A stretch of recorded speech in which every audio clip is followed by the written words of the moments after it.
किसी की भी सरकार हो, मकान घर बनाने में बहुत समय लगता है और सिर्फ आरोप के आधार पे जहां फर्जी मुकदमे दर्ज होते हो आप किसी का घर नहीं तोड़ सकते हो। जो सुप्रीम कोर्ट ने 3-4 कमेंट किए हैं ये बिल्कुल सही है कि जिनके घर टूटे हैं उनको मुआवजा मिले और जिन अधिकारियों ने सरकार को खुश करने के लिए किया है उन पे भी कार्रवाई हो। ऐसे कैसे जब न्यायपालिका है तो आप जज कैसे हो सकते हो? कल हम ताकत में होकर किसी गरीब का घर गिराएंगे तो ये क्या न्याय होगा? नहीं। जब न्यायपालिका है तो न्यायपालिका के अधिकार को अगर सीज करने काम सरकार करेगी तो न्यायपालिका को ठोस कदम उठाना चाहिए, सरकार पे भी कार्रवाई करनी चाहिए, उनकी मंशा को भी देखना चाहिए कि उनकी मंशाएं कैसी हैं। यहाँ भी अयोध्या में भी लोग घरों में बुलडोजर चले और उसका खामियाजा लोकसभा के चुनाव में भारतीय जनता पार्टी ने उठाया भी। सुप्रीम कोर्ट का ये कहना कि दोषी और आरोपी को सजा दीजिए, लेकिन उसके घर वालों को सजा देना, जब मन आए आर्बिट्ररी तरह से घर को तहस नहस कर देना, घर को ढहा देना, ये जो बुलडोजर जस्टिस, ये जो गुंडागर्दी सरकारें कर रही थी, इस पर रोक लगाने का काम सुप्रीम कोर्ट ने किया है। मैं आशा करती हूं कि उत्तर प्रदेश की और उनका अनुसरण करती हुई तमाम भाजपा की सरकारें ये कुकृत्य बंद करेंगी। अब आप दोषी को सजा दीजिए, आप आरोपी के खिलाफ जांच करिए, लेकिन उसके घर वालों को, उसके माता पिता को, उसके बच्चों को इसकी सजा देना कितनी नैतिकता है ये आप मुझे बताइए। और अगर ऐसा है तो न्यायपालिकाओं पर ताला लगा दीजिए। लेकिन सुप्रीम कोर्ट ने आज पूरी तरह से दूध का दूध और पानी का पानी कर दिया। राइट टू सेटल को लेकर, बुलडोजर एक्शन को लेकर के उस पर भी बड़ा असर, मुझे लगता है स्वतः उन केसेस का हल होगा, क्योंकि सुप्रीम कोर्ट ने कानून बना दिया और सुप्रीम कोर्ट ने कहा है कि ये आर्बिट्ररी और इलीगल एक्शन बिल्कुल नहीं है। सरकार अपनी मर्जी से किसी का घर नहीं ढहा सकती है।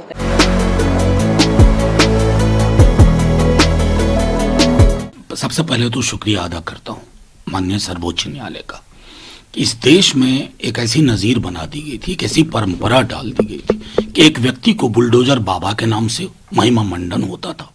बुलडोजर जस्टिस हमारी वोकैबुलरी में घुसाने की तमाम कोशिश हुई, तब जबकि बुलडोजर जस्टिस ये ऑक्सीमोरोन है, परस्पर विरोधाभासी है। जस्टिस और बुलडोजर एक साथ नहीं हो सकते, क्योंकि जस्टिस की पूरी प्रक्रिया पर भी की बुलडोजिंग हो जाती है। तो आज के बाद संभवतः जो एग्जीक्यूटिव डिसीजंस होते रहे उसके लिए बहुत सख्त गाइडलाइन अवेलेबल है, उसका अनुपालन होगा। और ये जो लोग तालियां बजाते रहते हैं, सेलिब्रेशन करते रहते हैं, वो भी एक बार ठहर करके सोचेंगे कि ये कहां हम चीजों को ले जा रहे हैं। लेकिन सर, जब बुलडोजर एक्शन होता है तो एक हवाला दिया, एक नोटिस चिपकाया जाता है और उसके बाद एक दिन, 2 दिन या हो सकता है कि 1 हफ्ते के अंदर ही वो बुलडोजर वहां पर पहुंच जाता है। नहीं, उसमें उसके बारे में भी गाइडलाइन है। ये ऐसा नहीं है कि बुलडोजर की व्यवस्था पहले नहीं थी। आप स्कटल करते हैं पूरे प्रोसेस को अनफोल्ड होने दीजिए ना, नोटिस दीजिए, रिस्पांस का वक्त लीजिए, फिर करिए। आपने तो इसको एक डॉग विसिल पॉलिटिक्स का इंस्ट्रूमेंट बना के रख दिया कि डॉग विसिल पॉलिटिक्स कैसे करनी है, ये बुलडोजर के माध्यम से। बुलडोजर जस्टिस, बुलडोजर बाबा, बुलडोजर की जय। मैं ये बताने की कोशिश कर रहा हूं कि शायद इन प्रवृत्तियों पे अब विराम लगे। माननीय सर्वोच्च न्यायालय के इस आदेश का हम सब लोग सम्मान करते हैं और माननीय सर्वोच्च न्यायालय को धन्यवाद ज्ञापित करते हैं। निश्चित तौर से इस देश का प्रत्येक नागरिक जो अमन चैन चाहता है, जो भाईचारा चाहता है, जो समाज के अंदर सबको साथ लेकर चलना चाहता है, वो इसको स्वागत करेगा।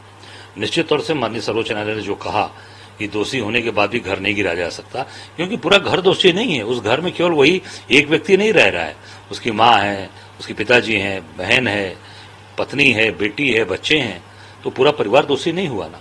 तो मैं समझता हूँ कि बहुत ही अच्छा निर्णय है सर्वोच्च न्यायालय ने। और ये जंगल राज, जो योगी का जंगल राज चल रहा था, उस जंगल राज को पूरा खत्म करने का कार्य किया है। उस पर एक मजबूत ब्रेक लगेगी माननीय सर्वोच्च न्यायालय के इस आदेश से। हम सब लोग स्वागत करते हैं, दिल की गहराइयों से अभिनंदन करते हैं।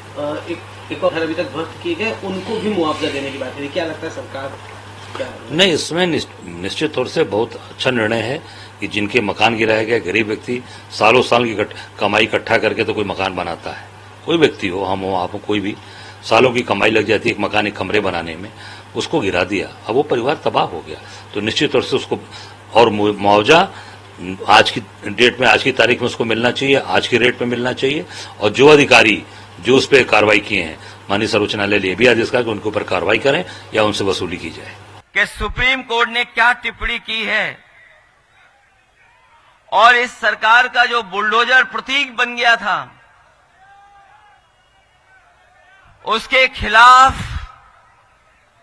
जो टिप्पणी की है और सुप्रीम कोर्ट में जो लाइनें रखी गई हैं, वहां के जज साहब जो उन्होंने पढ़ा लाइनों को और जो बोला कोर्ट में, वो कोई भी लोकतंत्र में जो फैसला आया है उसको स्वीकार करेगा, उसको बधाई देगा। मैं इस मौके पर जो सुप्रीम कोर्ट का फैसला आया है सरकार के खिलाफ, उसका धन्यवाद देता हूं, बधाई देता हूं। और वो जो लाइनें पढ़ी उन्होंने, जिस तरीके से घर तोड़ा गया था बुलडोजर से, उसके खिलाफ कोर्ट में गए और उसके बाद जो जजमेंट आया है, ऐसे कम फैसले होते हैं जहां पर सरकार को जुर्माना देना पड़ता है। क्या कोई सोच सकता है कि सुप्रीम कोर्ट ने सरकार पर 25 लाख का जुर्माना लगाया है?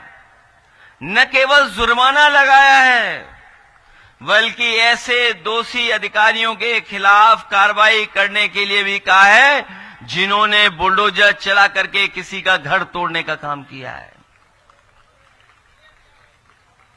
जो घर तोड़ना जानते हैं उनसे क्या उम्मीद करोगे आप?